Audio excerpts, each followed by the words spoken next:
Hari ini sungguh sangat luar biasa sekali ya. Saya sudah lama tidak mengeksposisi. Hari ini nanti banyak sekali firman akan yang kita pelajari ya. Karena saya akan buka kitab Galatia, bukan Galilea ya, tapi Galatia. Dan kitab ini sebetulnya cukup sulit sekali karena yang menulis ini adalah Rasul Paulus kepada jemaat di Galatia. Jadi bagi Bapak Ibu yang hadir di tempat ini, minta tolonglah kepada Allah Roh Kudus untuk dapat diberi satu kemampuan bisa mengerti. Karena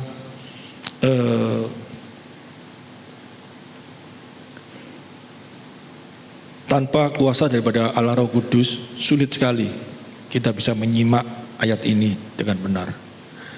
Sekarang banyak sekali ya gereja-gereja yang saya dengarkan tidak mengutamakan tentang hal-hal yang menyangkut kebenaran firman Tuhan diterangkan dengan sedalam mungkin, tapi hanya diambil sebatas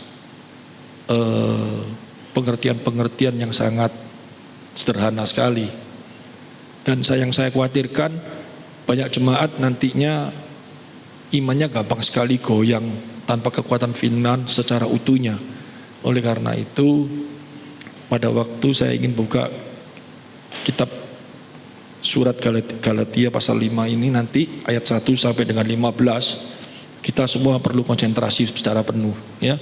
Karena ayat ini melenceng sedikit saja akan membawa satu dampak kepada kehidupan kita nantinya sebagai anak-anak Tuhan. Ya, ayo kita mulai konsentrasi. Kita buka Galatia pasal 5 dimulai dengan ayat yang pertama. Karena bulan 8 ini adalah hari kemerdekaan Indonesia ya. Banyak sekali menghubungkan antara ayat ini dengan kemerdekaan Indonesia. Padahal sama sekali tidak ada hubungannya. Dan mari kita sama-sama belajar. Galatia pasal 5 ayat 1. Supaya kita sungguh-sungguh merdeka. Kristus telah memerdekakan kita, karena itu berdirilah teguh dan jangan mau lagi dikenakan kuk perhambaan. Saya ayat 1 ini setelah kita baca, kita harus tahu. Kitab Galatia ini ditulis oleh Rasul Paulus, pasti ada satu persoalan dan masalah. Ya, masalah apa? Bagi jemaat Galatia yang banyak sekali orang Kristen dan orang Yahudi yang sudah menjadi Kristen ya, orang Yahudi yang sudah jadi Kristen dan juga ada beberapa orang Yunani dan beberapa bangsa lain. Mereka mengalami satu kefrustasian. Frustasi apa? Coba kita mulai masuk di dalam satu pengertian soteriologi, doktrin keselamatan. Kita tahu semua ya, di dalam kasih karunia bahwa Allah yang bekerja dalam segala hal di dalam kehidupan orang percaya. Amin. Memampukan kita untuk dapat selamat itu bukan kekuatan kita, tapi kekuatan Allah yang bekerja di dalam kehidupan kita. Ya, kemampuan Allah Roh Kudus yang memimpin kita, yang mendorong kita supaya kita bisa hidup benar dan sampai kepada satu kebenaran nanti bersama dengan Dia. Tapi yang menjadi satu hal di dalam kehidupan secara pribadi, kalau kita mau mengakui dengan jujur dengan apa yang terjadi dalam kehidupan kita. Seringkali orang Kristen menjadi frustasi. Kita tahu kita nggak boleh melakukan dosa lagi. Dikatakan di dalam kitab Roma ya, pasal 5, kamu dulu hamba dosa, kamu dalam kuasa dosa. Tapi sekarang kamu sudah menjadi hamba kebenaran. Hendaknya kamu gak boleh melakukan dosa lagi. Kan seperti itu di dalam kitab Roma. Tapi kenyataan di dalam kehidupan kita sehari-hari, kita seringkali jatuh dalam dosa enggak? Kita seringkali jatuh dalam dosa. Bahkan kita rasanya gak kuat melawan dosa itu. Seringkali kita lemah. Kita pada waktu kita jatuh dalam dosa, kita merasa ini tidak benar. Kita minta ampun sama Tuhan. Kita berusaha untuk tidak melakukan dosa itu lagi. Betul ya? Tapi kenyataannya kita jatuh lagi di dalam hal itu. Nah, ini terjadi juga bagi jemaat yang ada di Galatia pada waktu itu. Sehingga beberapa orang Yahudi memberikan satu masukan. Bagaimana supaya kamu itu bisa lepas dari kuasa dosa itu. Ini tipis sekali dan kita harus hati-hati sekali. Dia mulai mengajarkan tentang Taurat. Hukum-hukum Taurat dimasukkan di dalam hukum kasih karunia. Nah, nanti kita mulai belajar apa itu hukum Taurat, apa itu hukum kasih karunia. Sementara ini kita tahu hukum Taurat itu adalah hukum-hukum yang turun dari Allah. Baik. Hukum Taurat itu benar, sangat benar, kudus. Tetapi hukum Taurat tujuannya bukan untuk menyelamatkan, tapi hukum Taurat itu memberitahukan tentang kuasa-kuasa dosa. Apa itu? Nanti kita belajar. Tapi yang utama saya ingin masukkan di dalam kitab, rangkaian kitab Galatia ini dulu. Kalau kita tidak mengerti tujuan penulisan, maka kita akan dibawa kepada satu hal. Satu hal apa? Di mana orang-orang ahli Taurat itu, orang Farisi yang sudah jadi Kristen, mengajarkan tentang kemerdekaan itu lagi. Kemerdekaan apa? Kalau dia ajarkan tentang kalau kita sudah menjadi hamba Tuhan, kita tidak boleh sampai jatuh dalam dosa lagi. Kita akan frustasi. Kita memang tidak boleh jatuh dalam dosa, tapi kita bisa jatuh dalam dosa. Nah, bagaimana kita melawan kuasa dosa? Itu caranya bukan dengan satu kemampuan daripada kekuatan kita. Ini harus disadari. Tetapi di dalam kasus yang ada di dalam Galatia ini mau mengawinkan tentang Injil dengan hukum Taurat. Saya ulangi lagi ya. Di dalam hukum kasih karunia, saya mau pelan-pelan. Di dalam hukum kasih karunia 100% mutlak kita melawan dosa, ya. Bukan sekali-kali ya. Itu kita mengandalkan kekuatan dengan segala kemampuan kita. Kalau dengan kekuatan segala kemampuan kita, hukum kasih karunia tidak ada dalam kehidupan kita.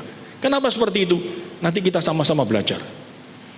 Kalau kemerdekaan yang dikatakan di dalam sini supaya kita sungguh-sungguh merdeka. Kristus telah memerdekakan kita.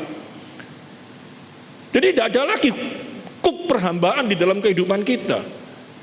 Nah, kuk perhambaan itu apa? Yang terjadi di dalam Galatia pasal 5 ini apa sebetulnya? Bukan kemampuan diri sendiri melalui hidup kudus perbuatan baik. Bukan. Kenapa bisa seperti itu? Padahal dalam kehidupan kita sehari-hari, ya kita berusaha untuk hidup kudus, betul ya? Berusaha hidup kudus, berusaha hidup baik, berusaha untuk melakukan hal-hal yang benar sesuai firman. Itu harus toh. Tapi kalau di alam pikiran kita menekankan itu terus-menerus dalam kehidupan kita akan stres. Kita akan frustasi karena apa? Kita gagal terus.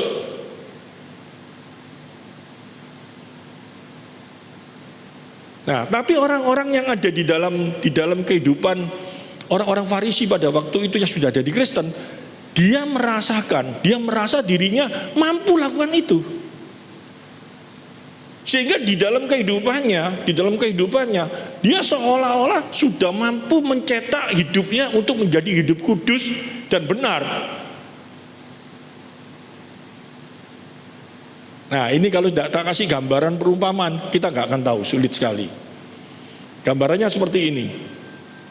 Di dalam Matius pasal 19 ayat 16 sampai 26 itu perumpamaan yang berapa kali ini saya jelaskan. Matius pasal 19 ayat 16 sampai 26. Apa sih itu? Masalahnya apa? Coba kita mau belajar pelan-pelan ya. Ini sulit. Kalau buka di kitab Galatia itu sulit memang ya. Karena menyangkut tentang kristologi, soteriologi jadi satu, sulit. Tapi coba kita mau belajar pelan-pelan. Kita lihat. Ya, di dalam Matius pasal 19 ayat 16 ada seorang datang kepada Yesus dan berkata, "Guru, perbuatan baik apakah yang harus kuperbuat untuk memperoleh hidup yang kekal?" Ya, terus Jawab Yesus, apakah sebabnya engkau bertanya kepadaku tentang apa yang baik? Hanya satu yang baik, tetapi jikalau engkau ingin masuk ke dalam hidup, turutilah segala perintah Allah. Ini kan berbicara tentang hukum-hukum Taurat itu.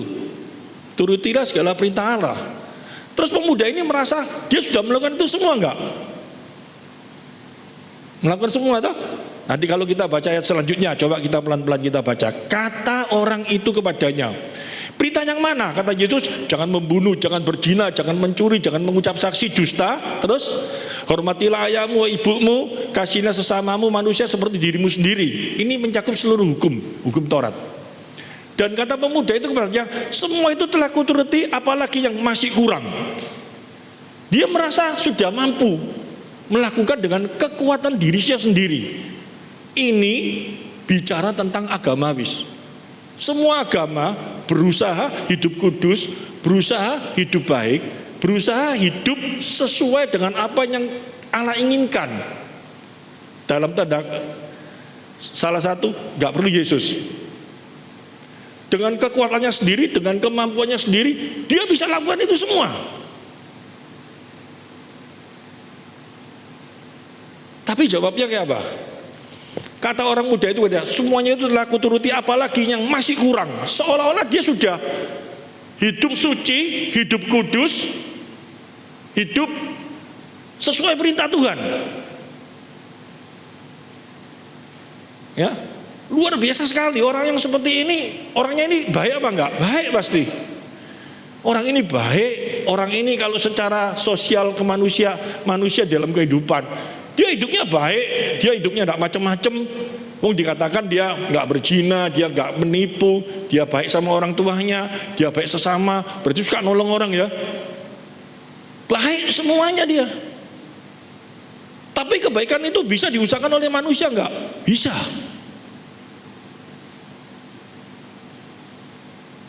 Nah, kita mulai tambah bingung toh. Seolah-olah kan baik semua toh.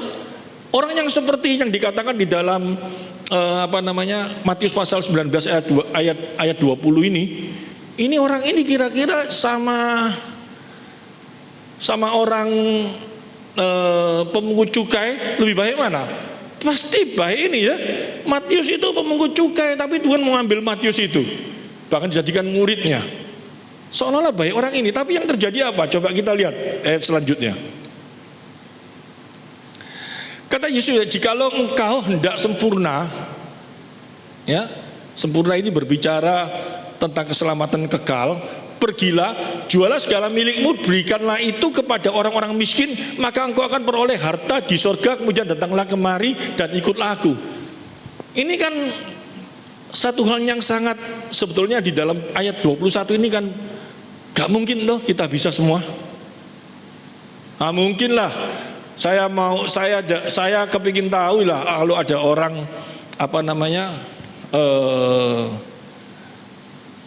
pengikut Yesus saat ini, orang menjadi orang Kristen, orang yang sudah benar-benar taat sama Tuhan, seolah-olah kayak gitu. Terus suatu saat Tuhan ngomong, apa yang kamu miliki semua saat ini jual semua, kasihkan orang-orang miskin yang tidak mampu semua, baru datang sama aku, itu syaratnya untuk dapat orang hidup kekal. Semua orang tidak mau jadi Kristen, betul nggak? Nah, ini dikatakan gambaran toh, perumpamaan toh, gambaran semuanya. Dan ini memang betul-betul terjadi, dan gambaran ini membuat apa? Coba kita lihat ayat selanjutnya. Ketika orang muda itu mendengar perkataan itu, pergilah ia dengan sedih sebab banyak hartanya. Nah, ini yang dipegang sama orang-orang. Salah satu kesalahan di mana apa? Seolah-olah kalau orang banyak hartanya itu sulit untuk melepas hartanya. Nah, ini bahaya sekali. Bahayanya apa? Harta bagi seorang yang punya mobil 5 itu hartanya dia 5 mobil itu banyak, bener ya? Mau dilepas 5 mobil itu sayang. Tapi yang cuma punya 1 sepeda itu hartanya ya banyak enggak anggapannya dia. Meskipun sepeda cuma 1, itu bagi dia sudah hartanya dia yang paling banyak toh. Itu mau dilepas pun 1 sepeda pun bagi dia juga eman, betul nggak? Nggak mungkin dikasihkan harta satu-satunya. Bahkan uangnya mungkin miliknya dia cuman, aku hari ini cuma punya duit 10.000. mau tak kasih no kabeh, aku kan gak punya duit, gak mungkin mau dikasihkan. Jadi bukan berbicara tentang kalau hartanya banyak sulit, hartanya sedikit gampang dilempar. Ayo sekarang saya mau tanya sama jemaat di tempat ini, hartamu yang cuma dikit tak minta kabeh boleh apa enggak? Ya tambah gak boleh toh. Sudah sedikit diminta semua kan gak mungkin toh. Dikasihkan semua kan gak mungkin toh. Nah, di dalam ayat 22 kalau kita baca selanjutnya bagaimana? Yesus berkata kepada muridnya, aku berkata kepadamu sudah sukar sekali bagi seorang kaya untuk masuk ke dalam kerajaan sorga. Ini tambah membuat orang seolah-olah kalau hartanya banyak sulit, kalau hartanya sedikit gampang. Ya kalau yang dipikirkan di dalam otak kita cuman harta. Tetapi sesungguhnya Tuhan ini ingin memberikan satu pengertian kepada kita. Ada sesuatu yang sebetulnya yang Tuhan inginkan di dalam kehidupan kita itu. Apa itu? Bukan cuma sekedar kita ini mau taat, kita ini mau setia, kita ini mau benar-benar hidup kudus, dan ini akan membawa satu dampak bahwa kita memperoleh hidup kekal. Tidak. Kenapa saya ngomong tidak? Coba kita lihat lagi. Di dalam kita semua tahu ya, di dalam kitab Yesaya pasal yang keberapa itu saya lupa. Segala kesalehanku seperti kain kotor. Itu Yesaya pasal berapa itu ya? Saya tulis itu. Jadi segala kesalehan 59 mungkin ya, atau berapa saya lupa. Segala kesalehan itu tanpa Kristus seperti kain kotor di hadapan Tuhan. Gak bisa. Segala kesalehan, segala kebaikan itu bagaikan kain kotor di hadapan Tuhan. Gak mungkin. Gak bisa. Kenapa segala kesalehan kebaikan itu seperti kain kotor di hadapan Tuhan? Sekarang saya mau masuk di dalam kejiwaan kita masing-masing. Seumpama di dalam kehidupan kita ini dulu, kita ini berbuat baik luar biasa yang seperti dikatakan di dalam Matius pasal 19 ini. Baik luar biasa.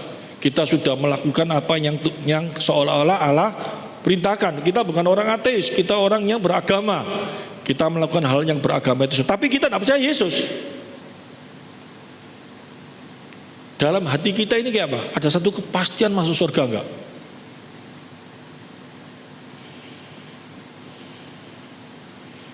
Sekarang saya bacakan lagi coba ayat 24-nya.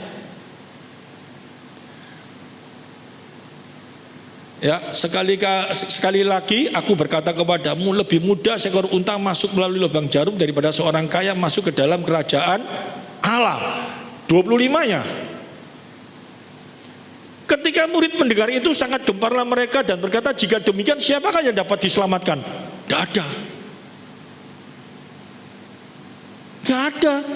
Kalau dengan segala kekuatan kita, kemampuan kita untuk hidup kudus, ya, harus lain sama orang-orang yang bukan Kristen, harus lain sama orang-orang yang bukan orang percaya, seolah-olah gitu kita hidup kudus apa semua. Tuhan ngomong apa? Gak bisa masuk surga.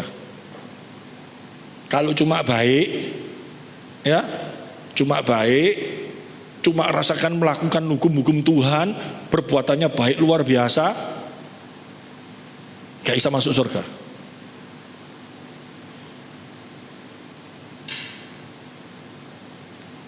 Dikatakan ketika murid mendengar itu sangat gemparlah mereka dan berkata, jika demikian siapakah yang dapat diselamatkan? Tidak ada, nggak bisa. Kalau dengan kekuatan kita hidup baik, hidup benar, hidup kudus dengan pengertian, gak percaya bahwa jalan keselamatan melalui Yesus cuma perbuatan baik, hidup kudus, tidak bisa masuk surga. Tidak bisa masuk surga. Kenapa? Kita lihat ayat selanjutnya, 26-nya coba.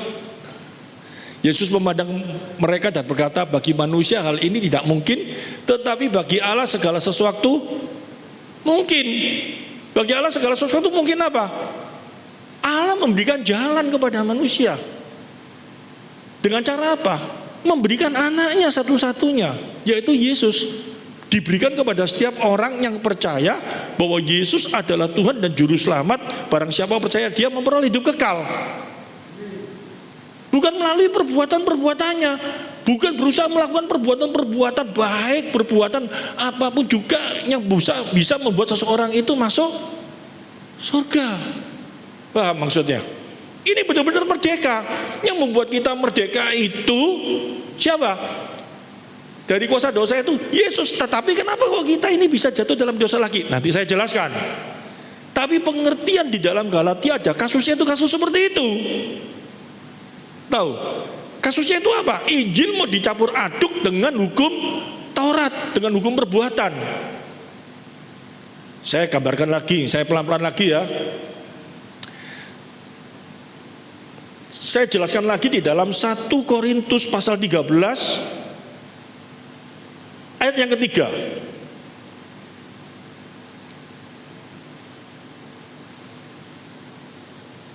Ya, berdoalah kalau Anda saat ini belum mengerti, supaya Tuhan beri hikmat, karena ini tidak gampang. Ini bukan makanan susu, ini makanan keras sudahan ya. Yang tidak pernah ikut eksposisi, yang baru datang memang bingung. Ya, saya jelaskan pelan-pelan. Dan sekalipun aku membagikan segala sesuatu yang ada padaku, bahkan menyerahkan tubuhku itu dibakar, tetapi jika aku tidak mempunyai kasih, sedikit pun tidak ada faedahnya bagiku. Sia-sia. Kenapa kok ada ayat yang berbicara seperti gini? Karena gini, saya kasih gambaran lagi. Ada seorang yang lahir, ya, keluar dari keluarga, papanya orang baik, mamanya orang baik. Anak ini dididik mulai kecil menjadi seorang yang baik, yang saleh, yang kudus, yang benar. Ya, hidupnya akhirnya menjadi orang yang baik enggak? Secara manusia dia baik enggak? Bisa aja dia baik karena diatur rapi apa, bisa baik terus toh? Bisa, tetapi juga bukan jaminan jadi baik, juga bisa menjadi seorang rampok atau pecandu narkoba, bisa. Tapi saya bicara dibandingkan dengan orang yang lahir dari keluarga yang broken, papanya rampok, mamanya tidak betul, ya anaknya pastilah Kak, juga pasti, juga tidak tentu ya. Tapi jauh lebih, saya buat lebih sederhana, kalau anak ini lahir dari keluarga yang benar-benar, keluarga yang benar baik ya, akhirnya anak ini hidupnya menjadi seorang yang baik. Tapi kalau tanpa Yesus, kebaikan-kebaikan itu tidak ada artinya. Sia-sia. Lah kenapa kok seperti ini? Hari ini saya ingin memberikan satu gambaran tentang iman, ya, iman kasih karunia dan iman yang menurut hukum Taurat. Ini saya memberikan sebuah gambaran itu dulu. Tapi saya mau masuk dulu. 1 Korintus pasal 13 ini kita bisa mengerti, ya, bisa mengerti. Kalau kita juga melihat di dalam 1 Korintus pasal 13 ayatnya ke-1. Sekalipun aku dapat berkata-kata dengan semua bahasa manusia dan bahasa malaikat, tetapi jika aku tidak mempunyai kasih, aku sama dengan gong yang berkumandang dan canang yang bergemincing. Ini bukan berbicara tentang bahasa tok, tapi ini berbicara karunia. Karunia itu sesuatu perbuatan yang baik ya. Meskipun seseorang itu bisa melakukan hal yang sangat baik, kalau orang Cina ngomong itu wow, sangat baik, berbakti sama orang tua, tapi kebaikannya dia kepada orang tuanya tidak mengarah kepada Injil, ya, tidak mengarah kepada Injil, tidak mengarah kepada pemberitaan Kristus. Itu seperti gong yang berkumandang dan canang yang bergemincing. Gong yang berkumandang dan canang yang bergemincing itu apa? Kalau saya pukul drum itu loh, dung, suaranya keras gak? Tapi sebentar hilang gak? Canang itu loh, simbal loh, dipukul keras gak? Ceng, sangat luar biasa toh. Tapi sebentar hilang gak? Artinya apa? Tidak ada nilai kekekalan. Segala kebaikanmu yang kau lakukan dalam dunia ini tanpa mengikut sertakan arti Injil, tanpa melalui hal yang terpenting, kebaikanmu itu karena Injil, karena Kristus, itu tidak ada artinya, tidak ada nilainya. Ngerti maksudnya? Nah, saya ulangi, jemaat di Galatia ini yang mana sama Rasul Paulus diajarkan tentang makna Injil sesungguhnya. Tahu maksudnya?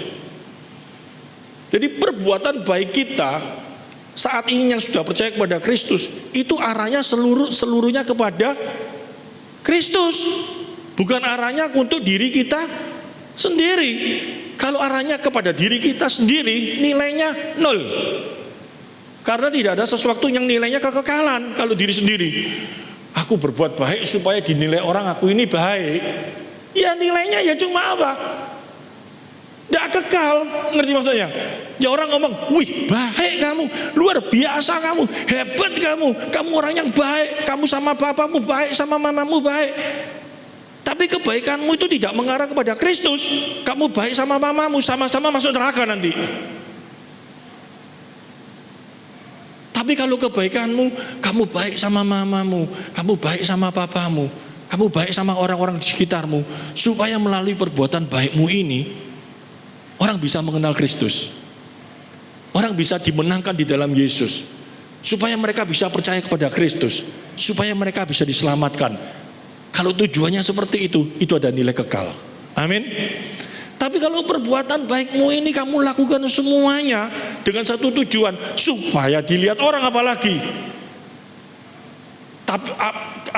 kalau cuman seperti gini, aku baik karena papa mamaku baik sama aku, karena dia dulu menjagai aku, memberi aku ini, dan aku akan membalas kebaikan ini. Itu nilainya tidak ada kekekalan. Nilainya cuma ada di dalam dunia ini toh. Semua orang kan berkata, anak itu baik, anak itu luar biasa, tapi mereka sama-sama mati binasa. Benar gak? Tidak ada kompromi. Di dalam Yesus jelas satu, tidak ada jalan menuju surga, tidak ada jalan menuju hidup kekal, hanya melalui Kristus. Akulah jalan satu-satunya. Tidak ada seorang pun sampai kepada Bapa kalau tidak melalui aku. Amin. Nah, ini makna Injil sesungguhnya. Jadi kalau kita baca tadi, kita kembalikan di Galatia tadi, kita ditekankan lagi, kamu sudah dimerdekakan. Kenapa hidupmu kok nggak sama dengan hidupmu kok masih sama seperti orang-orang yang belum dimerdekakan? Loh, kita nanti bisa frustasi. Ngerti maksudnya? Kenapa? Penekanannya di dalam Galatia itu bukan keusahaan kita, satu kemauan kita supaya kita ini beda dengan orang-orang itu karena satu kemauan kita, bukan.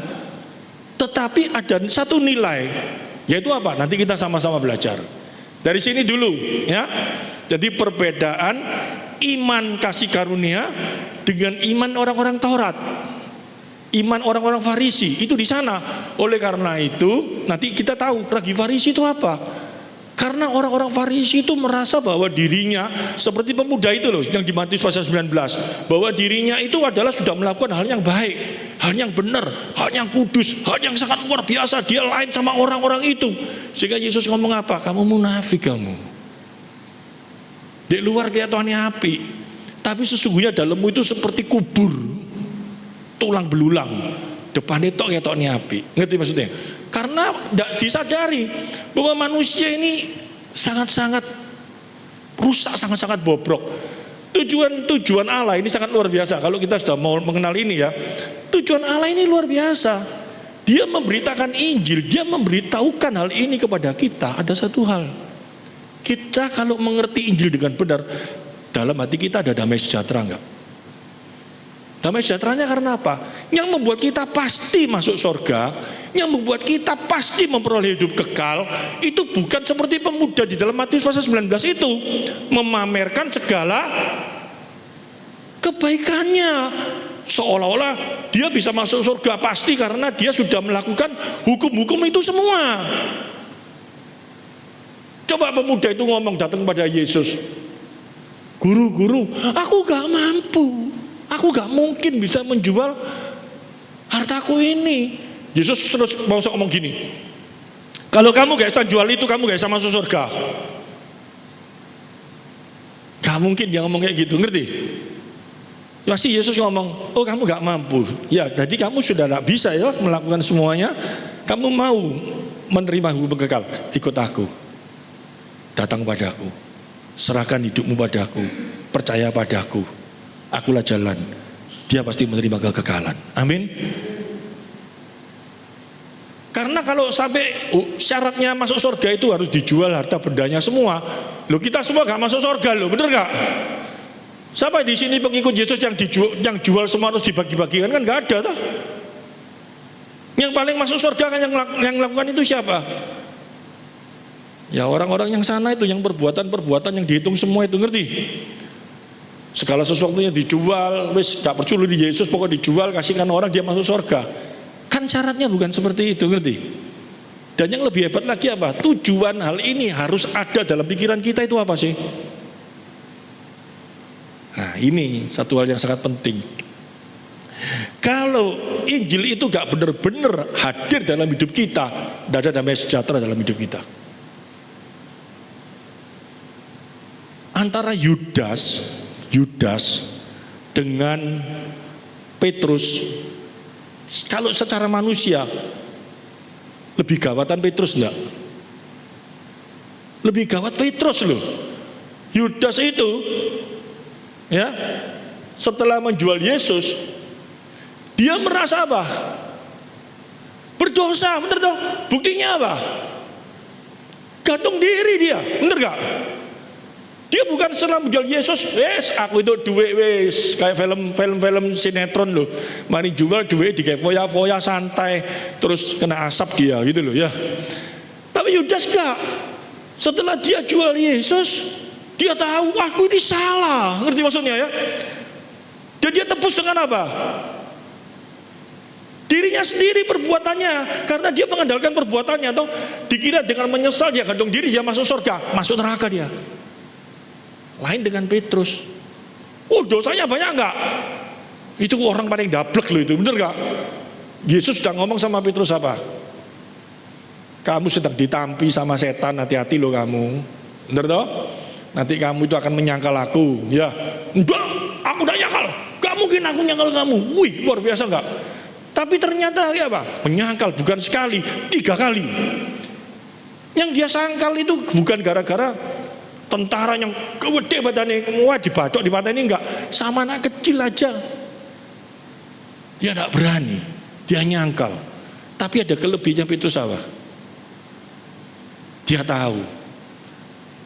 Yang pertama, secara manusia saya bicara ya, secara manusia. Kalau kelebihannya Petrus tidak ada, dia dapat kasih karunia, ngerti maksudnya? Tapi kalau secara manusia nampaknya di mana? Dia tidak mengandalkan dirinya sendiri untuk jalan keselamatan. Dia bukan dengan cara menebus dengan perbuatannya. Tapi dia apa? Dia ngomong, aku udah layak Tuhan, aku minta ampun, aku salah. Yesus ngomong apa? Ya jangan diulangi, datang padaku. Syaratnya cuma itu. Luar biasa enggak? Itu perbedaan yang ada di dalam kehidupan antara Petrus dengan Yudas. Demikian juga kita. Coba kalau hari ini kita mengandalkan kekuatan kita, kekudusan kita, kita bisa stres gak? Aku anak Tuhan, aku kok jatuh dalam dosa ini terus ya? Kok dosa ini terus ya? Cekurno ae. Oh nggak bisa apa namanya, nggak bisa mentas kok cekur noai, nggak mampu kok cekur noai. Nah nanti kita lihat di dalam Roma pasal 7 itu ada gambarannya semua. Nah, tapi coba kita pelan-pelan dulu.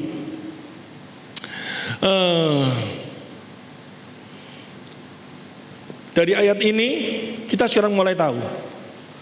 Oh ternyata di dalam Galatia pasal 5 ayat 1 ini supaya kita sungguh-sungguh merdeka. Kristus telah memerdekakan kita, karena itu berdirilah teguh dan janganlah mau lagi dikenakan kuk perhambaan. Kuk perhambaan itu apa? Kuk yang ditanamkan tentang hukum-hukum syariat-syariat agama. Kalau kamu tidak lakukan ini, kamu nanti masuk neraka. Kalau kamu tidak lakukan ini, kamu nanti tidak baik. Bukan seperti itu. Tapi kita harus melakukan perintah Tuhan. Kita harus melakukan hal-hal yang baik dalam dunia ini karena, bukan supaya, karena Dia begitu mengasihi kita. Ini apa sih? Korelasinya apa? Nanti kita belajar di dalam Roma pasal 7 ini. Kita makin tahu.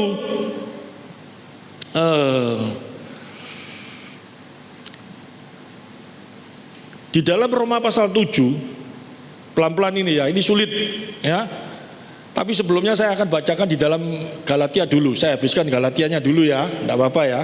Galatianya dulu saya habiskan, nanti masuk di dalam Roma pasal 7. Galatia pasal 5 ayat 1 ini tadi yang saya utarakan sudah mulai mengerti toh. Ya, yang belum mengerti, yang baru datang ya. Ini memang gak sulit. Karena ini pengajaran, gereja ini pengajaran ya. Ya, diajar pelan-pelan. Tapi saya yakin nanti Anda kalau mengerti luar biasa. Sukacita Anda itu luar biasa. Kita buka di dalam ayat yang kedua, Galatia 5 ayat 2. Sesungguhnya aku Paulus berkata kepadamu, jikalau kamu menyunatkan dirimu, Kristus sama sekali tidak akan berguna bagimu. Menyunatkan diri ini, kita tahu hukum sunat itu. Hukum sunat itu seolah-olah ya tanda kita sebagai anak Allah. Pada waktu dalam Taurat itu syaratnya apa? Kita melakukan apa yang Allah perintahkan, disunat, benar ya? Dan itu menunjukkan bahwa kita anak Allah. Tapi sekarang kita menunjukkan bahwa kita ini anak Allah, bukan melalui perbuatan lagi, sunat lagi, enggak. Tapi iman percaya bahwa Yesus adalah juru selamat saya. Amin. Sunat dan sunat itu tidak mempengaruhi. Yang terutama percaya Yesus adalah Tuhan. Ya. Jikalau kamu menyunatkan dirimu, Kristus sama sekali tidak akan berguna bagimu. Karena apa? Kalau yang kita andalkan itu keselamatan kita hanya melalui sunat atau perbuatan, Kristus tidak ada lagi gunanya bagi kita. Gunanya apa? Kalau jalan kehidupan kekal itu bisa diusahakan oleh manusia sendiri, tidak ada artinya Yesus dalam kehidupan kita. Benar gak? Nah, ini harus kita sadari dengan benar. Oleh karena itu, saya ulangi kembali lagi, masuk di dalam pasal yang ayat yang satu lagi. Jadi kita supaya tahu, pelan-pelan tidak apa-apa ya. Ayat yang satu, supaya kita sungguh-sungguh merdeka. Sungguh-sungguh merdeka itu dari kuasa apa? Kuasa dosa yang betul-betul karya Kristus dalam hidup kita, benar ya? Tidak boleh ditambahi embel-embel. Kamu menang dari kuasa dosa itu karena Kristus plus Taurat plus perbuatan, tidak. Tapi murni kamu itu bisa lepas, kita ini bisa lepas dari kuasa dosa, kita dibenangkan dari kuasa dosa, hukum secara legalitas ya, itu karena karya Kristus dalam hidup kita, bukan yang lainnya ya.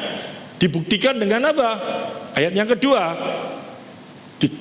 makin dijelaskan di dalam ayat kedua. Sesungguhnya aku Paulus berkata kepadamu, jikalau kamu menyunatkan dirimu, bukan berarti kalau gitu orang Kristen tidak boleh sunat, bukan. Artinya itu apa? Kalau kita mengandalkan ya seolah-olah melalui sunat ini kita memperoleh kehidupan kekal, melalui sunat ini kita baru diakui sebagai anak Allah, Yesus tidak ada artinya dalam hidup kita. Bukan berarti anti sunat, boleh kalau sekarang sunat untuk kesehatan ya. Tetapi sunat itu bukan lagi sebagai tanda sebagai anak Allah. Perbuatan kita boleh baik, sangat dianjurkan. Tapi perbuatan baik kita, segala hal yang baik ya, itu bukan supaya kita masuk surga, kehidupan kekal. Paham ya? Paham maksud saya ini? Ini harus dimengerti dengan baik. Kristus sama sekali tidak akan berguna bagimu. Sampai dikatakan seperti itu. Ayat yang ketiga, sekali lagi aku katakan kepada setiap orang yang menyunatkan dirinya bahwa ia wajib melakukan seluruh hukum Taurat. Artinya apa? Kalau kamu merasa bahwa dirimu itu bisa berbuat baik untuk menyelamatkan dirimu, jangan cuma melakukan satu hukum, seluruh hukum lakukan. Seperti pemuda itu toh. Ngerti maksudnya? Pemuda yang kaya itu datang kepada Yesus. Dia merasa bahwa sudah ini semua. Ayo wes, hukum semuanya yang Tuhan. Kasihlah sesamamu. Kamu punya duit banyak, sekali banyak. Kasihlah semuanya. Bisa? Nggak mungkin bisa. Satu hukum nggak bisa dilakukan, gagal kamu. Oleh karena itu perlu hukum kasih karunia. Apa maksudnya? Yesus tahu segala kelemahan kita. Yesus tahu segala ketidakmampuan kita. Oleh kasihnya dia memberikan hidup bagi kita. Tapi nanti ada kata-kata lagi. Ayat selanjutnya ada. Jangan terus kita membanggakan, kalau gitu aku sudah menerima kasihnya, aku sudah menerima kebaikannya, aku pasti masuk surga. Berbuat jahat aja, berbuat dosa aja, gak ada masalah. Tidak bisa. Tadi dijelaskan di dalam ayat selanjutnya. Kita teruskan ayat yang keempat. Kamu lepas dari Kristus jikalau kamu mengharapkan kebenaran oleh hukum Taurat. Kamu hidup di luar kasih karunia. Ayo, lebih senang di dalam hidup di dalam hukum kasih karunia atau hidup di luar kasih karunia? Mati kalau kita di luar kasih karunia. Apa cirinya kalau orang di luar kasih karunia? Pasti masuk surga, moga-mogaan.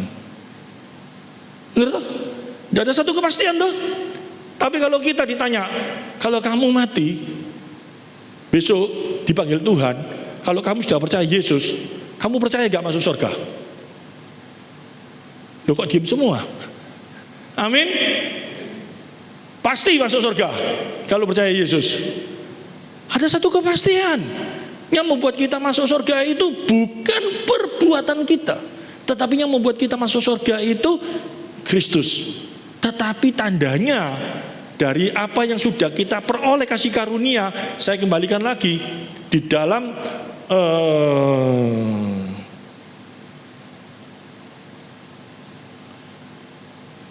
berapa itu ya? 1 Korintus berapa? Saya lupa. Kamu diselamatkan oleh kamu menerima kasih karunia, tetapi kamu diselamatkan oleh imanmu. Jadi kita ini memang keselamatan kita, kepastian kita selamat dari kasih karunia. Bukan dari segala kemampuan kita, bukan dari segala upaya kita, memang. Tapi untuk menunjukkan bahwa kasih karunia itu hadir dalam diri kita bisa melihat melalui apa? Iman kita. Iman kita ini benar-benar hadir dalam kehidupan kita apa enggak? Kalau iman kita ini tidak hadir dalam kehidupan kita, berarti kita belum menerima kasih karunia. Cuma epo-epoan tok gitu loh.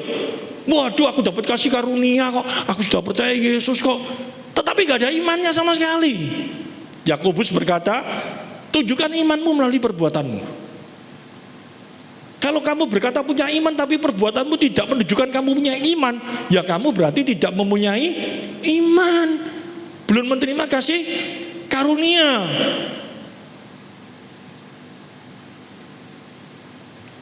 Kamu lepas dari Kristus jikalau kamu mengharapkan kebenaran oleh hukum Taurat. Kamu hidup di luar kasih karunia. Jelas sekali loh ya.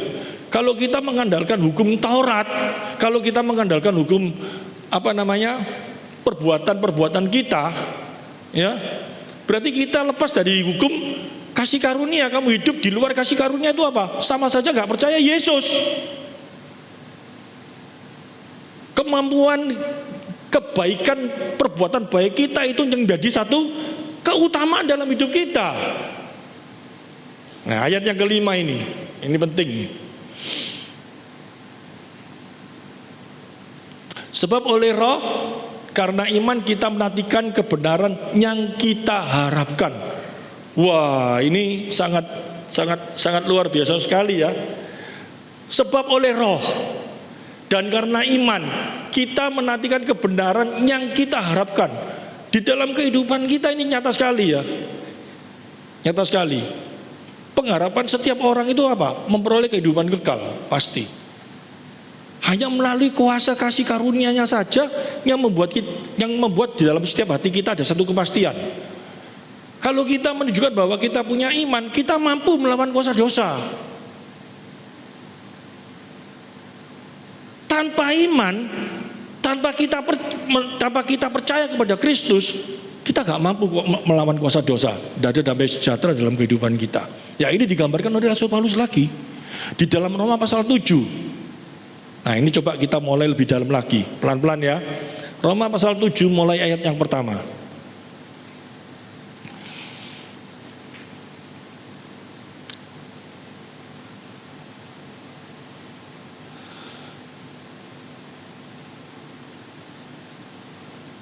Ya, apakah kamu tidak tahu saudara-saudara, ini Paulus memberikan analogi, memberikan gambaran seorang istri sama seorang suami, dia terikat oleh hukum apabila kedua-duanya masih hidup.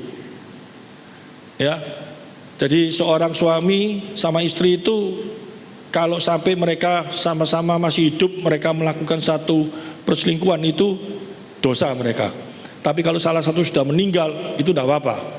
Dikatakan di dalam Roma pasal 7. Apakah kamu tidak tahu, bukan tidak apa-apa, tetapi ini kuasa hukumnya itu gugur apabila suaminya sudah meninggal. Mereka sudah tidak terikat lagi oleh kuasa suami istri itu, karena suaminya sudah meninggal. Dikatakan, apakah kamu tidak tahu saudara-saudara, sebab aku berbicara kepada mereka yang mengetahui hukum, bahwa hukum berkuasa atas seseorang selama orang itu hidup. Contohnya, sebab seorang istri terikat oleh hukum kepada suaminya selama suaminya itu hidup. Akan tetapi apabila suaminya itu mati, bebaslah ia dari kuasa hukum yang mengikat kepada suaminya itu. Benar ya? Terus, jadi selama suaminya hidup, ia dianggap berzina kalau ia menjadi istri laki-laki lain. Tetapi jika suaminya telah mati, ia bebas dari hukum, sehingga ia bukanlah berzina kalau ia menjadi istri laki-laki lain. Ayat yang keempat, sebab itu saudara-saudaraku, kamu juga telah mati bagi hukum Taurat oleh tubuh Kristus, supaya kamu menjadi milik orang lain, yaitu milik Dia yang telah dibagikan dari antara orang mati, agar kita berbuah bagi Allah. Nah, ini kita jangan memberikan sebuah gambaran, kita nggak perlu hukum Taurat lagi. Jangan membeli gambaran seperti itu. Kita sama hukum Taurat sudah tidak ada hubungannya. Jangan berkata seperti itu. Tetapi Yesus sudah datang di dunia, Dia memberikan hidup bagi kita, ya. Melalui apa? Kematiannya di kayu salib. Sehingga kalau kita percaya, hukum-hukum Taurat itu sudah tidak mengikat kehidupan kita. Kita sudah diikat di dalam hukum kasih karunia. Nah, ini agak sulit ya, memang ya, kalau tidak saya gambarkan ke bawah aja lebih cepat, bes. Ayat yang kelima, sebab waktu kita masih hidup di dalam daging, hawa nafsu dosa dirangsang oleh hukum Taurat, bekerja dalam anggota-anggota tubuh kita agar kita berbuah bagi maut. Ayat yang kelima ini berbicara seperti ini loh. Sebab waktu kita masih hidup di dalam daging, sampai sekarang pun ya tetap hidup pakai daging ini. Mau kita bukan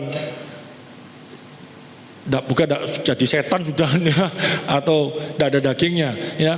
Yang dirangsang oleh hukum Taurat bekerja dalam anggota tubuh kita agar kita berbuah bagi maut.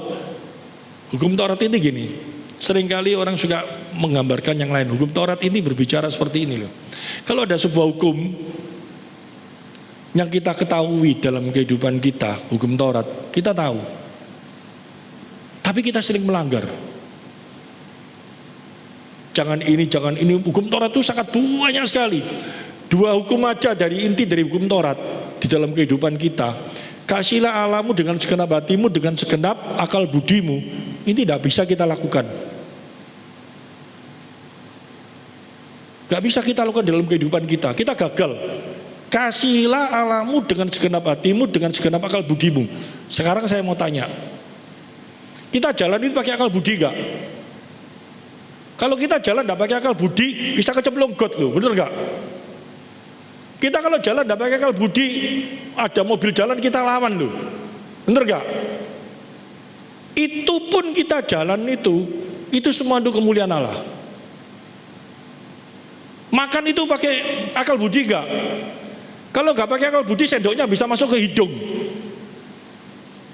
sendok bisa masuk ke kuping. pakai akal budi. Kita makan pun segenap hatimu, segenap akal budimu untuk kemuliaan Allah. Jadi makan pun itu untuk kemuliaan Allah. Ya, yang badannya gemuk-gemuk. Makan untuk kemuliaan Allah atau untuk kesegaran tubuh. Sudah dosa loh. Tidur pakai akal budi gak? Bekerja pakai akal budi gak? Semuanya itu terarah kepada untuk kemuliaan Allah atau untuk kepentingan diri sendiri. Kalau kepentingan sendiri sudah dosa gak? Gak bisa. Kita lawan terus itu. Hukum-hukum Tuhan itu dalam kehidupan kita sehari-hari kita lawan terus gak? Dengan alasan apa? Hukumnya Allah kita pakai. Allah maha tahu kok aku lemah, Allah maha kasih kok, Allah baik kok, gak apa-apa kak dia ngerti. Padahal hati kita yang paling dalam, kita menyangkali Tuhan gak? Kita ada damai gak? Gak ada damai. Berat sekali kalau kita mau pakai hukum Taurat ini di dalam kehidupan kita sehari-hari, benar gak? Enggak bisa, gak mampu kita. Sehingga kita berkata apa? Terus kita lihat. Tetapi sekarang kita telah dibebaskan dari hukum Taurat, sebab kita telah mati bagi dia yang mengurung kita. Mengurung itu apa? Gak ada jalan keluar. Sehingga kita sekarang melayani dalam keadaan baru, menurut roh, bukan dalam keadaan lama menurut hukum Taurat. Nah, menurut roh bukan menurut hukum Taurat itu apa? Hukum ngasih karunia. Luar biasa enggak? Hukum kasih karunia itu apa? Coba kita lihat ayat yang ke-7. Jika demikian apakah yang kita katakan apakah hukum Taurat itu dosa? Sekali-kali tidak. Sebaliknya justru oleh hukum Taurat aku telah mengenal dosa. Tanpa hukum Taurat kita tidak tahu itu dosa. Ayo coba kalau di dalam dunia ini tidak ada hukum, tidak ada yang ngomong kasihlah Tuhan Allahmu, kasihlah sesamamu seperti dirimu sendiri. Itu tidak ada. Orang tidak ada yang ngerti dosa. Benar tak? Lakukan apapun juga ya tidak ada yang namanya dosa. Tidak ada hukum kok. Tapi kalau ada hukum sudah dikasih tahu, kita melanggar itu dosa, benar ya? Nah itu ditaruh di dalam hati kita, hati nurani kita oleh Allah, sehingga kita merasa bahwa kita ini manusia berdosa, tidak ada jalan keluarnya. Buktinya apa? Semua takut mati. Meskipun kita sudah percaya Yesus, tidak ada orang aku percaya Yesus mati, tidak problem masuk surga langsung. Semua masih mengalami satu ketakutan seperti itu dalam kehidupan. Rasul Paulus pun juga ngomong kayak gitu kok. Telah menjadi dosa karena aku juga tidak tahu apa itu keinginan. Kalau hukum Taurat tidak mengatakan jangan mengingini. Tidak bisa kita ngerti bahwa ini berdosa kalau hukum Taurat itu dikatakan tidak boleh seperti ini. Kita tidak ngerti, tapi karena ada hukumnya kita mengingini, itu kita melakukan dosa. Kita menjadi tahu. Terus, tetapi dalam perintah itu dosa mendapat kesempatan untuk bangkit di dalam diriku rupa-rupa keinginan, sebab tanpa hukum Taurat dosa mati. Yang tadi saya ngomongkan, kalau tidak ada hukum ya,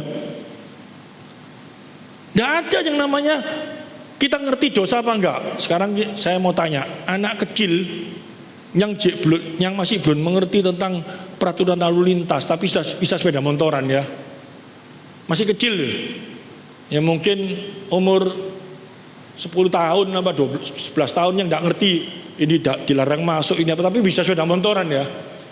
Nah sepeda motor itu semua jalan diterabas nggak sama dia.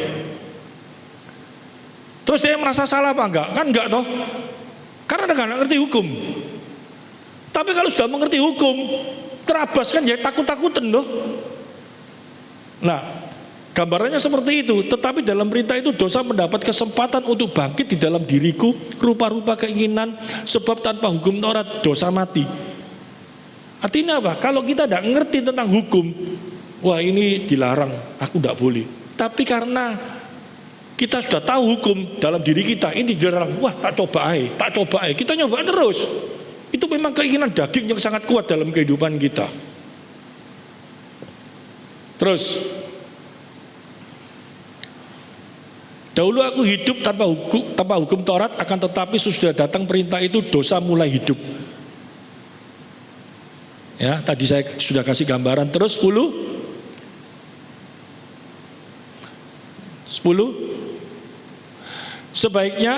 Sebaliknya aku mati, dan perintah yang seharusnya membawa kepada hidup ternyata bagiku justru membawa kepada kematian. Hukum Taurat itu membawa kepada hidup, tapi kenyataannya tidak ada seorang pun yang bisa melawan melaksanakan hukum Taurat. Yang seperti tadi saya gambarkan toh, dalam otak kita, dalam benak kita, akal budi kita, gak mungkin kita lakukan untuk Tuhan, pasti untuk kepentingan diri sendiri. Dan hukumnya sudah ada, itu nabi dosa. Ya, terus sebab dalam perintah itu dosa mendapat kesempatan untuk menipu aku, dan oleh perintah itu aku membunuh. Ia membunuh aku. Jelas ya, membunuh itu bukan dibunuh langsung, tetapi hati kita merasa bahwa aku celaka, aku tidak ada jalan keluar karena kelemahan daging ini. Saya cepatkan. Jadi hukum Taurat adalah kudus, dan perintah itu juga adalah kudus, benar dan baik. Jika demikian, apakah yang baik itu menjadi kematian bagiku? Sekali-kali tidak, tetapi supaya nyata bahwa ia adalah dosa, maka dosa mempergunakan yang baik untuk mendatangkan kematian bagiku, supaya oleh perintah itu dosa lebih nyata lagi keadaannya sebagai dosa. Ini gampang sekali sebetulnya kalau saya sudah baca seperti ini ya, kita sudah mengerti. Saya tekankan langsung di dalam ayat yang ke-20 aja, langsung aja supaya cepat, tidak nututi nanti ya. Jadi jika aku berbuat apa yang tidak aku kehendaki, maka bukan lagi aku yang memperbuatnya, tapi dosa yang diam di dalam aku. 21. Demikianlah aku dapati hukum ini, jika aku menghendaki berbuat apa yang baik, yang jahat itu ada padaku. Jelas sekali ya, manusia itu seperti gitu. Dalam pikiran kita sudah mengerti kok, ini tidak boleh kok, tapi malah kita lakukan terus seperti itu ya. Karena apa? Ketidakmampuan daging untuk menolak. Ya, saya saksi sedikit. Saya ini dulu kan sakit lambung, ya, nemen lambungnya. Barusan sembuh. Sudah tahu toh, gak boleh ngutik sambel toh. Nah, kemarin makan soto ayam di daerah Porong itu. Ini gak promosi ya. Ada satu tempat, enak luar biasa. Sotonya, soto ayamnya, murah 13.000. Wame, saya datang di sana, saya tanya sama yang motong ayam, satu hari motong ayam berapa? Paling sedikit 50 pak, 13.000 cumaan. Saya masuk mau makan, yang juali serem, badannya kurus keking, jenggotnya segini panjangnya. Saya khawatir apa? Dia nanti lap jenggot ini. Saya mau makan itu aja rada serem. Waduh, ya apa ini? Tapi sotonya begitu disajikan, kalau yoyo bisa entek 5 porsi itu. 13.000, minta ayam banyak, dikasih ayam banyak. Sambel itu, waduh, teman saya makan itu enak luar biasa. Lambung saya kan enggak boleh sambel. Sudah tahu kalau makan sambel nanti lambung saya sakit toh. Tapi ketok sambel, kita coba titik. Itu manusia itu. Dosa padahal ini bait Allah dulu boleh toh. Coba titik makan, enak. Pikirannya sudah tidak apa-apa, nanti coba lagi tambah banyak. Dosa itu kayak gitu jalannya. Masuknya tambah banyak, nanti kalau saya sakit, Tuhan ampun tidak mau lagi. Itu lemahnya tubuh itu kayak gitu. Karena kita masih pakai ini loh, masih kepingin. Ada sesuatu yang kepingin. Tapi untung aku punya Kristus. Artinya apa? Waktu ngambil sambal sedikit, Tuhan ingatkan aku. Enak-enak, kalau kamu sakit, kamu gak bisa nyampaikan firman lagi, kamu gak bisa ibadah kayak apa. Itu saya ngerem. Untung saya punya Yesus yang begitu mengasihi saya. Kalau istri saya gak takut gitu loh. Maksudnya, masuk rumah sakit sing bayar aku dewe kok, ya toh, awak-awakku dewe kok. Tapi sama Tuhan Yesus saya gak berani. Karena dia sudah begitu baik dalam hidupku. Pada waktu saya sakit, saya berdoa yang sama dia, saya minta tolong sama dia. Tapi sekarang saya sudah sehat, sudah sembuh, maksud saya jarak mau sakit lagi. Tuhan ampuni saya nggak mau makan lombok lagi. Seperti itu. Itu untungnya saya punya Yesus. Ya, ini dikatakan seperti itu. Demikianlah aku dapati hukum ini, jika aku menghendaki berbuat apa yang baik, yang jahat itu ada padaku. 22. Sebab di dalam batinku aku suka akan hukum Allah. Kita semua tahu toh, kita kalau sudah percaya Yesus kita suka. Tapi tubuh ini loh tidak tahan. Nggak bisa tubuh ini melawan. Tidak ada lah orang kalau aku sudah Kristen, wes tubuhnya langsung jadi seperti malaikat, tidak bisa. Ya, ayat 22, sebab di dalam batinku aku suka akan hukum Allah. 23, tetapi di dalam anggota-anggota tubuhku aku melihat hukum lain yang berjuang melawan akal budiku dan membuat aku menjadi tawanan hukum dosa yang ada di dalam anggota-anggota tubuhku.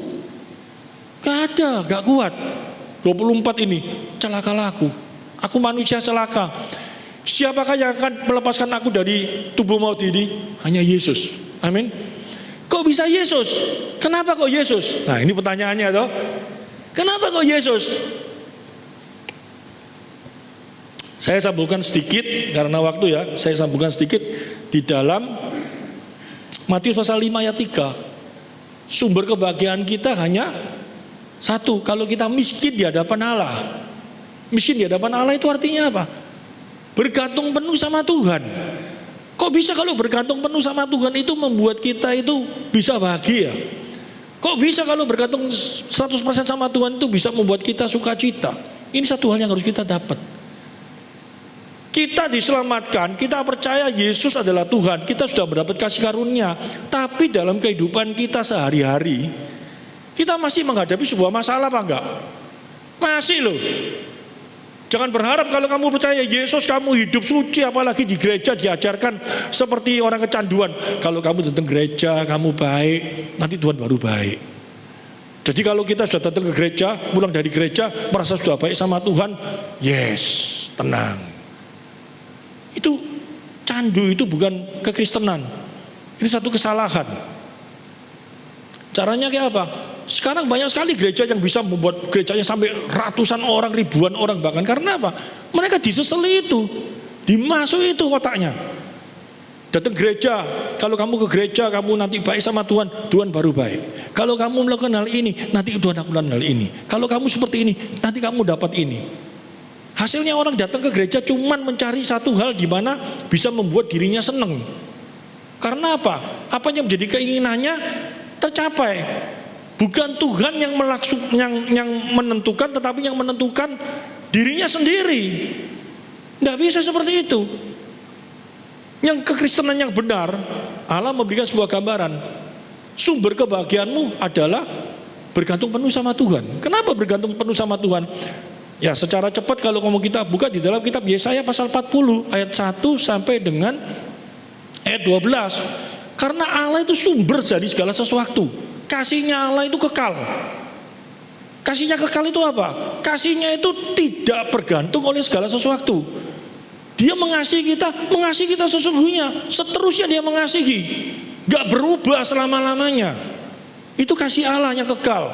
Dia adil, dia maha, dia kelima mahaan itu yang membuat kalau kita bergantung penuh membuat kita sukacita, tidak ada keraguan. Dia sudah berjanji bahwa kalau kamu mengikut aku, bahwa kalau kamu percaya kepadaku, kamu pasti memperoleh hidup kekal. Itu yang membuat kita sukacita. Dia berjanji kasihnya tidak berkesudahan. Kamu jatuh, kamu gini, aku akan menompang, kamu akan menolong. Itu yang membuat kita ada sukacita. Untung aku punya Yesus. Kalau aku tidak punya Yesus, tidak ada sesuatu yang bisa kita pegang dalam kehidupan kita. Celaka kita, frustasi, stres. Tidak ada satu kemampuan yang akan membela di dalam pikiran kita bahwa kita ini adalah manusia yang sudah menjadi ciptaan baru di dalam Dia. Tidak ada. Yang ada dalam pikiran kita apa? Kita berusaha dengan kekuatan kita. Akhirnya seperti di Galatia itu, sampai Rasul Paulus ngomong apa? Coba bukan Galatia pasal 5 itu. Kamu kalau menurut orang itu pantas dikebiri, sampai dia ngomong kayak Isaki Mangkele. Karena apa? Mengajarkan Injil lain. Kalau kita ditekankan di gereja ini, kita semua ini adalah anak-anak Tuhan. Kita harus lain dengan orang-orang yang ada di dunia itu. Lainnya apa? Yang pertama, misalkan ada orang yang tidak mampu, ada orang yang kita harus memberi, kita harus gini. Setiap hari dijejeli pikiran seperti itu, akhirnya kita akan frustasi. Kita harus beda sama orang-orang itu. Yang dimaksud beda itu bukan seperti hal yang itu yang ditekankan, tapi beda cara pola berpikir kita itu nggak sama. Keinginan-keinginan kita itu sudah tidak sama, itu lain lagi. Yang dulu aku yang cuma berpikir hanya untuk kepentinganku sendiri, yang dulu aku hanya berpikir untuk bagaimana aku bisa memperoleh segala sesuatu untuk diriku, tetapi yang sekarang hidupku hanya untuk Kristus. Itu apa artinya? Bukan supaya dilihat orang, bukan supaya melakukan hal yang seperti itu. Itu ada satu perbedaan yang tipis, tapi sangat bahaya sekali. Kesalehan kita, segala kebaikan kita yang kita adakan di dalam kehidupan kita satu. Coba kita lihat back ya. Mulai ayat yang ke-1 tadi. Nanti ini makin jelas. Ayat 1 Galatia 5 ayat 1. Supaya kita sungguh-sungguh merdeka, Kristus telah memerdekakan kita, karena itu berdirilah teguh dan jangan mau lagi dikenakan kuk perhambaan. Kita sekarang mengerti ini ya. Sungguh-sungguh merdeka ya. Kristus telah memerdekakan kita, karena itu berdirilah teguh dan jangan mau lagi dikenakan kuk perhambaan. Artinya apa? Segala hal yang menyangkut satu jalan keselamatan itu bukan penekanannya dari perbuatan. Bukan. Kalau sampai dari perbuatan, kuk perhambaan, kita gagal. Karena kita masih menjadi hamba dosa, karena kita berusaha. Kita gini ya, kuk perhambaan ya. Hamba dosa itu apa? Di dalam kehidupan kita itu dia keluar terus. Dan kita sebetulnya bukan menjadi hamba Allah, tetapi kita menjadi hamba dosa. Kita berusaha untuk menuruti segala penekanan yang ada di dalam diri kita. Dosa itu tidak bisa berhenti loh. Dia ngomong terus juga loh. Secara psikologi dia ngomong terus, ayo, aku sudah berbuat baik ini, aku sudah berbuat baik ini, aku sudah berbuat baik ini. Pada puncaknya dikasih tahu, akal budimu untuk Allah apa enggak? Dituntut terus kita. Pada waktu kita nggak bisa, kita berusaha untuk akal budi yang untuk Allah. Kita lakukan itu terus, kita tidak akan mampu.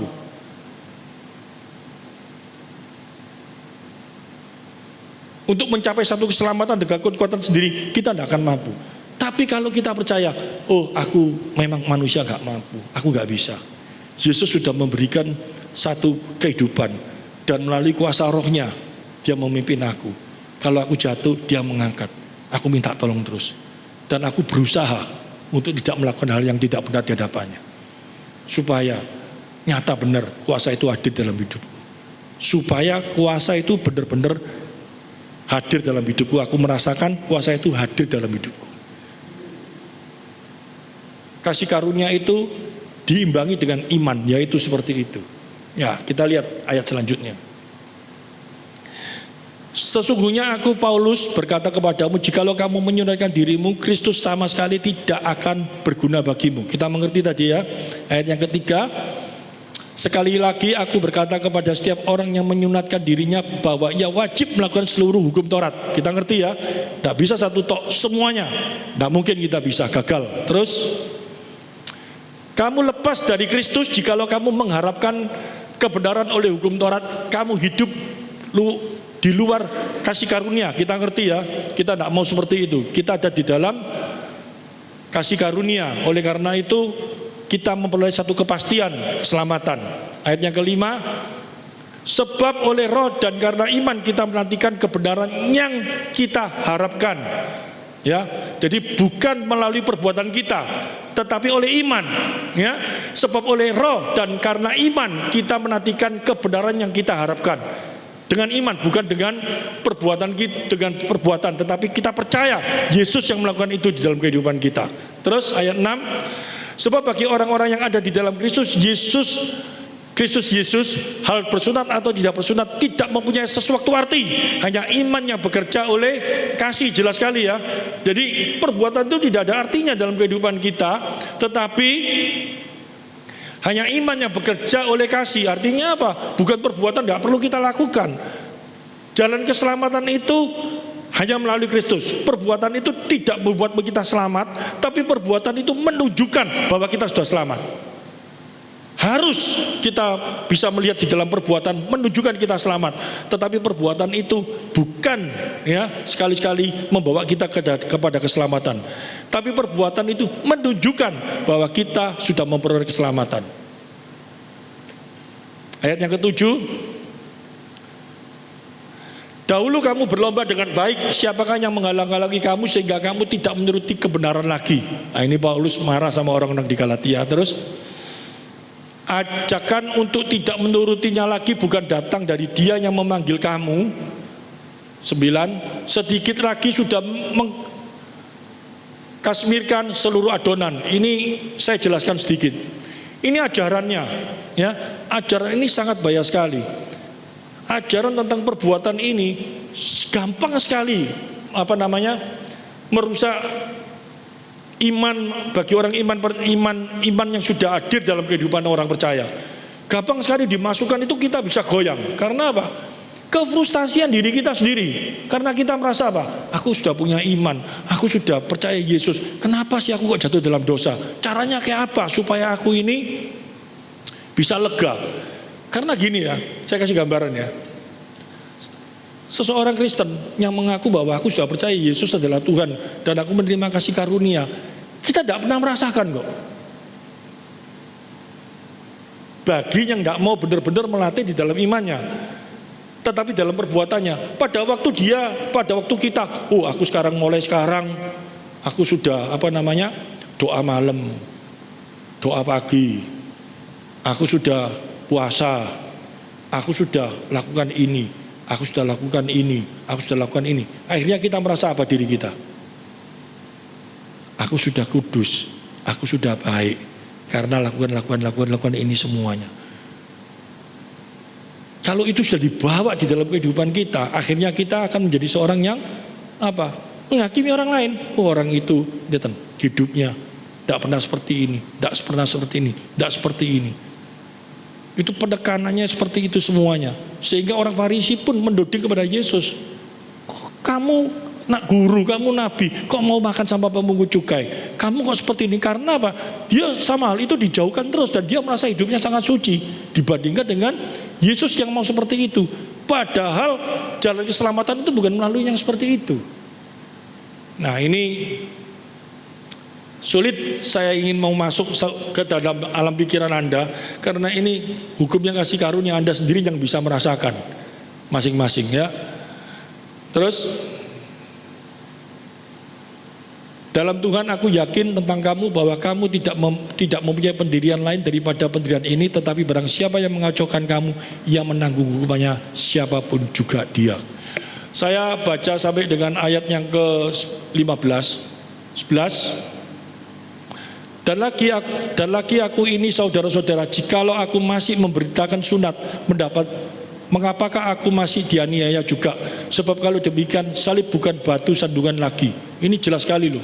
Paulus ini kalau sampai mau memberitakan tentang Taurat, dia seorang ahli Taurat, dia tidak dilawan kok sama orang-orang Farisi, bahkan dia tidak sampai akhirnya dia dibunuh seperti itu. Kalau pemberitanya perbuatan-perbuatan bukan Injil, dia tidak jadikan musuh. Tetapi karena yang dia beritakan itu adalah Injil, dia menjadi musuh bagi ahli Taurat itu. Karena apa? Berlawanan. Hukum kasih karunia dengan hukum Taurat itu sangat berlawanan. Karena apa? Bukan berlawanan di dalam arti kebenarannya, tetapi disalahgunakan hukum Taurat itu mencapai keselamatan. Padahal jalan keselamatan itu bukan melalui hukum Taurat, hukum kasih karunia. Kalau hukum Taurat itu menyatakan, tidak bisa ini digabungkan. Tetapi orang-orang itu berusaha mencari keselamatan melalui hukum Taurat. Sehingga Rasul Paulus pada waktu mengajarkan, gak bisa. Satu-satunya hanya hukum kasih karunia. Marah orang-orang itu karena apa? Selama ini yang diandalkan adalah perbuatannya. Ya. Dan lagi aku ini saudara-saudara, jikalau aku masih memberitakan sunat, mengapakah aku masih dianiaya juga? Sebab kalau demikian salib bukan batu sandungan lagi. Batu sandungan bagi mereka toh. 12. Baiklah mereka menghasut kamu itu mengebirikan saja dirinya. 13. Saudara-saudara, memang kamu telah dipanggil untuk merdeka. Nah ini sama dengan Roma pasal 5. Tetapi janganlah kamu mempergunakan kemerdekaan itu sebagai kesempatan untuk kehidupan dalam dosa, melainkan layanilah seorang akan yang lain oleh kasih. Jadi jelas sekali ya, jangan mentang-mentang kita sudah menerima hukum kasih karunia, ya, kita sudah menerima hukum kasih karunia, kita bisa berbuat seenaknya sendiri, melakukan dosa-dosa. Tidak boleh. Tetapi tujukanlah dengan kasihmu antara seorang dengan yang lain. 14. Sebab seluruh hukum Taurat tercangkup dalam satu firman ini, yaitu kasihilah sesamamu manusia seperti dirimu sendiri. Ini dia ngambil hukum yang kedua, ya toh? Ayat yang ke-15 yang terakhir. Tetapi jikalau kamu saling menggigit dan saling menelan, awaslah supaya jangan kamu saling membinasakan. Ini tidak boleh. Jadi hukum kasih itu harus hadir dalam kehidupan orang percaya, ya. Dari sini kita bisa melihat di dalam Galatia pasal 5, arti merdeka itu bukan sekali-sekali, ya, mengartikan seolah-olah kita ini lain dengan orang-orang yang belum dimerdekakan. Ya, lainnya itu bukan menunjukkan dari sikap secara lahiriah, tetapi yang terutama adalah sikap secara batinia kita. Kita harus benar-benar lain, bukan ditunjukkan dengan perbuatannya. Kalau ditunjukkan dari perbuatannya, celaka, ya. Tuhan Yesus dalam kehidupannya pada waktu datang di dunia, dia bisa marah. Pada waktu dia marah, dia bongkar itu orang-orang dijungkil balikan yang penjual-penjual, ya. Dia bisa lakukan itu semua. Bukan berarti dia tidak ada kasih, bukan berarti dia tidak tidak mengerti tentang penjalan hukum Taurat. Tapi dia lakukan itu karena dia tahu hal mana yang benar, hal mana yang salah. Hal ini harus ada dalam kehidupan kita, sehingga kita sebagai anak Tuhan saat ini yang terutama dan yang utama, kalau engkau memang sudah dimerdekakan di dalam Kristus, seperti dalam Galatia pasal 5, yaitu satu, kasih karunia Tuhan hadir dalam hidup kita melalui Kristus. Keselamatan hadir dalam hidup kita melalui Kristus. Contohnya apa? Bahwa kalau kasih karunia Tuhan hadir dalam kehidupan kita, yang pertama dan yang utama, nyatakanlah hidupmu sehari-hari bahwa engkau memiliki kasih sesamamu di dalam hidupmu. Bukan sekali-kali dengan cara membandingkan, menunjukkan bahwa kita ini adalah orang-orang yang lain, bukan, tetapi hadir dalam hati kita masing-masing. Tidak bisa orang yang melihat, tetapi diri kita dengan Allah. Ya, kita berbuat baik bukan supaya orang bisa melihat siapakah kita, tetapi kita berbuat baik karena satu hal, hukum kasih karunia itu sudah ada dalam hidup kita. Kita menunjukkan, kita melakukan itu karena kita bisa menilai bahwa diri kita sudah memiliki hukum kasih karunia itu sendiri. Ini harus ada dalam kehidupan kita. Kalau sampai ini terbalik, yang terjadi adalah apa? Frustasi lagi, stres lagi. Aku kok tidak bisa, aku kok gagal, aku berusaha kok gagal. Ya, untung aku punya Yesus. Melalui Yesus kita diberi satu kemampuan. Melalui Yesus dia menopang kita. Melalui Yesus dia mengangkat kita. Jadi serahkan hidupmu kepada dia secara utuh. Jangan mengandalkan dirimu sendiri. Arti dari Galatia pasal 5 ini tidak akan lepas dari Roma pasal 7. Kita harus mengerti ini secara balance. Baru kita bisa betul-betul mengerti hukum kasih karunia dan hukum Taurat, perbedaannya. Amin, firman Tuhan.